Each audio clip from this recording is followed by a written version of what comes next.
Welcome, guys, to Think About It Reviews. And I just got done watching Batman v Superman: Dawn of Justice. Now, this review will be a non-spoiler review because I wanted to get this out. Tomorrow will be the spoiler review. That one will be a little bit more podcastery. Will you see images and stuff like usually I normally do. So, but this one you get to see my face reaction on after watching Batman v Superman. It is directed by Zack Snyder, of course, the one who did Watchmen, 300, Man of Steel. This is we have Ben Affleck, Gal Gadot, Henry Cavill, Jesse Eisenberg, all that, Amy Adams. Great list of, cast. Diane Lane, which I forgot she was in this film.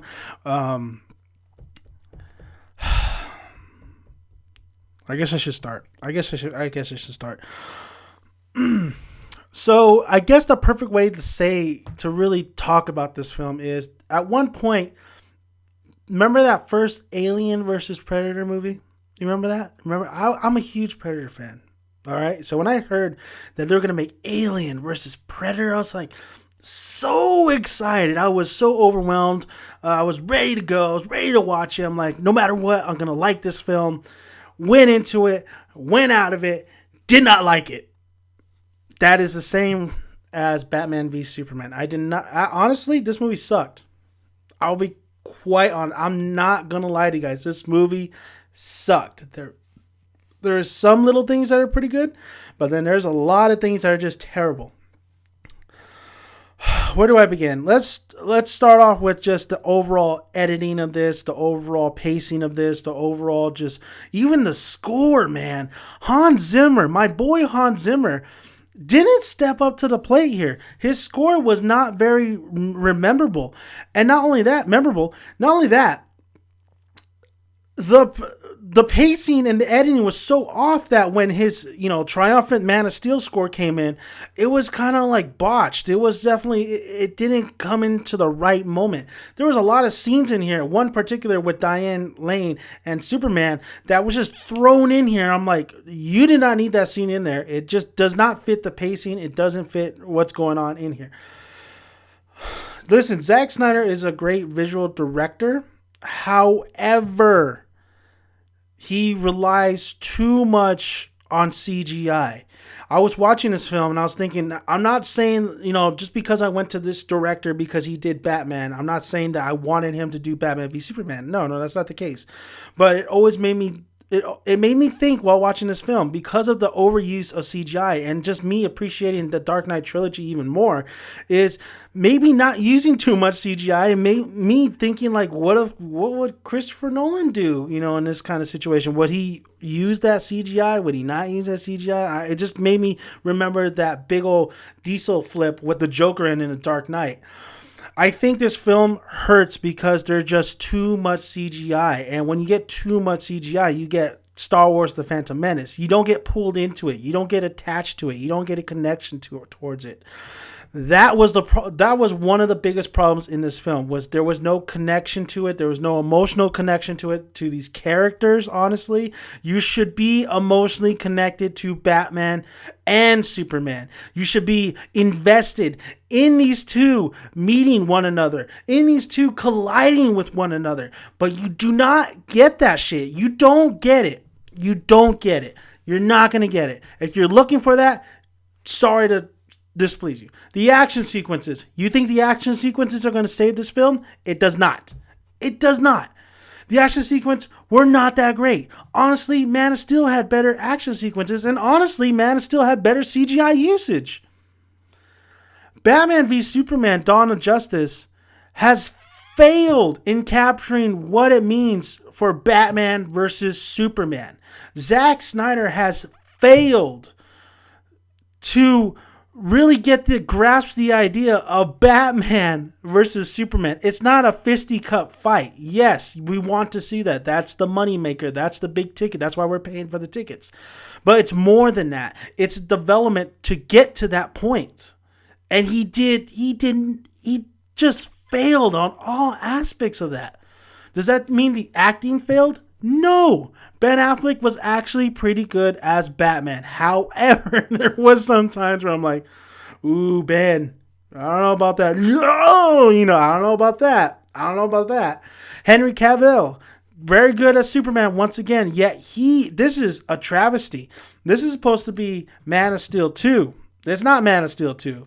It's Batman. It's not even really Batman's show because even though they show Batman, they don't show Batman in any interesting type of form. Nothing that we haven't seen from Batman except his brutality. I'll get to that in a moment. Henry Cavill I feel like he was brushed aside a little bit. I definitely feel like he got the short end of the stick. I think they needed to focus more on Henry Cavill, then introduce Batman, be Batman, the secondary character, but they really tried to go everywhere with this film. It was just too bloated. This film was too bloated. You know how when you're drinking too much beer and you feel bloated? That's what this film was like. But like I said, Henry Cavill was good in it for what he was given. Ben Affleck was good in it for what he was given. Gal Gadot, don't expect a lot from Gal Gadot, but what I've seen in this film, she didn't do half bad. She did okay. I still think that Wonder Woman should be a little bit bigger, but honestly, that's like an afterthought. Honestly, I can't really judge on Gal Gadot yet until I see a solo flick because sometimes her accent's a little thick and I can't really understand it. But overall, I think she looks good as Wonder Woman. I think she looks good. That's my overall thing. Jesse Eisenberg, what the hell were they thinking? What the hell were they thinking? It doesn't fit. What he was trying to do does not fit what they were trying to do. They should have got somebody older. They should have got somebody menacing, more menacing. They should have got somebody who could stand toe to toe with Batman and Superman, but they didn't do that. They didn't do that, and we got Jesse Eisenberg. And Jesse Eisenberg's performance was too over the top, was too quirky, too crazy, too intellectual, just like this film all over the place. I don't know why they cast them, but they casted them. Going on to the actual superheroes, Superman.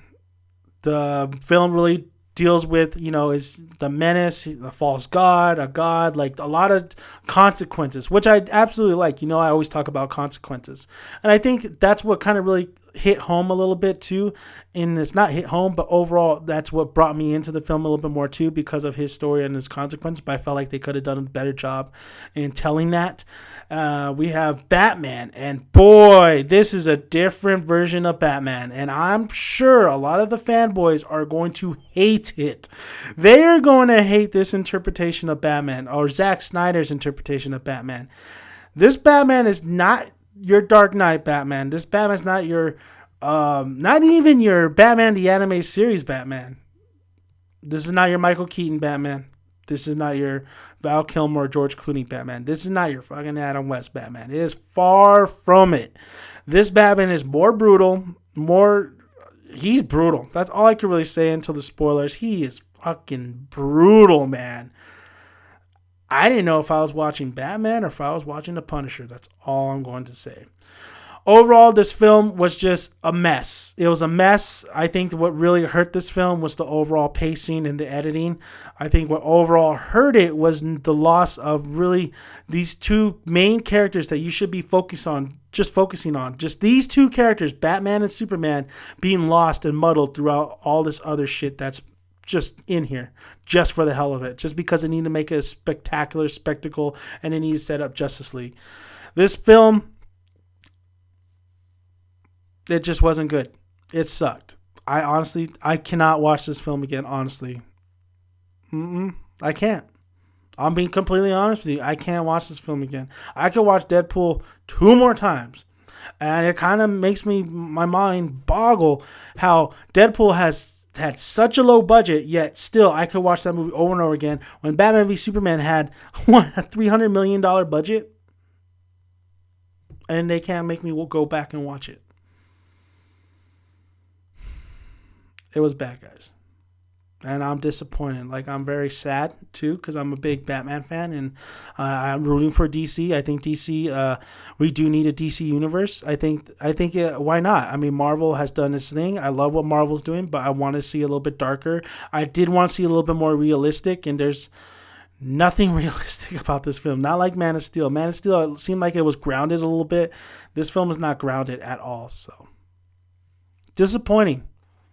Very, very disappointing. And I would have to agree with some of the critics that are out there who gave this movie a bad, praise. And I can't praise this film because this film it just was terrible to me. It was very terrible. Like I said, there was some good things about it. But I can't even say the Batman and Superman fight was that great, honestly. For all the buildup that it was leading to, it wasn't. It wasn't. So, thank you guys for listening. I'm Dan Manky, Dan's son. You can always find more videos on my channel. Check out my spoiler review tomorrow. I will have that up. So, like the video if you like it and comment below. I will be going to WonderCon on Saturday. So, check out my video that I'm going to be doing for WonderCon. And, of course, I have my own loot crate that's going to be coming out pretty soon called The Mixer.